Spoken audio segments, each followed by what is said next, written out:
Magandang araw, at God bless po sa ating lahat at sa mga nakasubaybay po sa ating munting channel. Balitang Liza Soberano Update.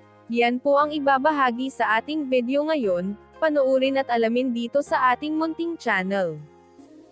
I shine so bright you might go blind. Shenna Talks, like and subscribe. Liza Soberano nagbahagi ng ganap niya sa araw ng Pasko sa kanyang Instagram account. Masayang nagdiriwang ng Pasko si Liza Soberano kasama ang kanyang pamilya sa Pilipinas.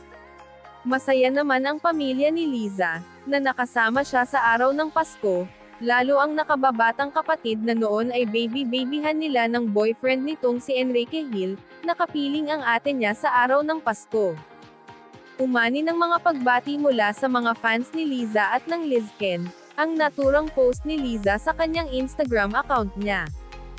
Samantala ang boyfriend na si Enrique Hill naman, ay masaya din na kasama ang pamilya sa bansang Spain sa araw ng Pasko.